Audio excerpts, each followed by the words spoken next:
Okay. So Turndown for Walt made a video about the worst matchups in Smash Bros. And while it was a good video and got a lot of stuff right, he got some stuff horribly wrong, and forgot to mention the actual worst matchup in Smash Ultimate. Worse than Min Min Little Mac, worse than Pikachu Ganon, a matchup so horrible in concept and execution that it boggles the mind of how something so lopsided ended up in the game. But before I get into all that, I want to talk about some stuff that he mentioned in the video, specifically about the Villager Piranha Plant matchup, and how it's actually slightly... The main problem in the Villager Plant matchup is that if you take out Ptooie, you just die. Villager pockets it and it kills at 40. You just die. So Plant is forced to play without one of her best tools in neutral, advantage, and disadvantage. But it's actually not as bad as you think. First, pocketing Ptooie doesn't get rid of it forever. Pocketing the Ptooie means Plant can't even use the move until Villager decides to empty his pocket. I don't know why Walt said that. Villager can take away items like Link's Remote Bomb and Rob's Gyro by pocketing them, but Plant can still take out Ptooie even if Villager has it. This means that Plant will always have access to Ptooie for applications like platform tech chases or edge guarding, situations where Villager won't be able to pocket it.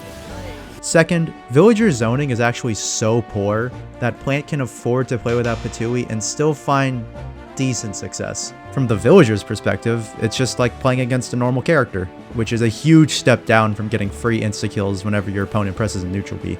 Villager's zoning tools like Slingshot and Lloyd Rocket get beat up by universal options like double jumps, parries, and rolls. And Plant's burst options like dash attack and nair can be used to catch villagers doing predictable slingshot timings and are great at whiff punishing. She actually has a lot of tools to air stall and mix up her recovery timing like side B and down B. Plant can also recover into the stage on stages like Battlefield and Small Battlefield to completely dodge Bowling Ball. And Piranha Plant actually destroys Villager off stage. If the Villager is committed to Balloon Trip, she can intercept their recovery with moves like Nair, Down B, and some Ptooie setups. Quick side note, I will say Isabelle versus Piranha Plant is much worse for Plant in my opinion, because Isabelle can scrap with her while having more consistent ledge trapping and kill options. However, this matchup is still pretty buns. I won't say otherwise. Did that just break a full shield? Forcing Plant to play without two of her best moves is rough, but it's not the worst thing in the world. Definitely not on par with Little Mac versus Min Min or Pikachu Ganondorf. What is one of the worst matchups in the game though is Villager versus Hero for 3 simple reasons. Actually it's 4 reasons, for 4 simple reasons. 1. Hero has a sword. Villager struggles against swordies since they can attack them while they're setting up and can just attack them with the general safety of a disjoint. Watch any swordie versus Villager and you'll understand. 2. Hero is much better at camping. Zapple covers around the same distance as Slingshot and does more damage and knockback, so Slingshot gets beat out. Hero's projectile spells come out too fast for Villager to react with Pocket, unless it's something like Kafrizz or Snooze, but there is no reason to pull those out unless you have a Death Wish. And then there's the buffs. Hero's buffs make it so that Villager has to approach him in order to stop him from getting superpowers and getting early kills, which Villager approaching, not good, not good. Third, Zoom.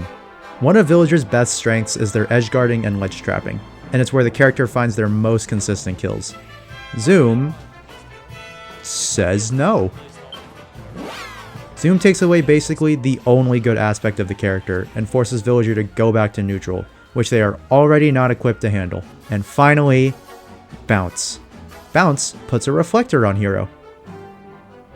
See the problem? When Bounce is active, Villager cannot use Slingshot or Lloyd Rocket, 2 of their best neutral and approaching tools, and are stuck with stubby, low-range moves that don't start any combos and don't deal any damage. You can't even dash attack. Hero, whose main weakness is his laggy aerials, doesn't get whiff punished because the flower pot gets sent right back into Villager's face.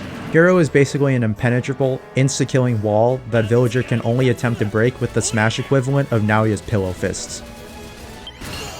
It's not as bombastic as Min Min killing Little Mac at 0, but it will be a slow, consistent death for Villager, and they just have to watch it happen. But yeah, I just wanted to talk about something that I saw in the Walt video and also use it as an excuse to talk about Villager's actual unwinning matchup, completely unwinnable matchup, because I don't think a lot of people know about it, but it makes just complete sense once you hear about it. So yeah.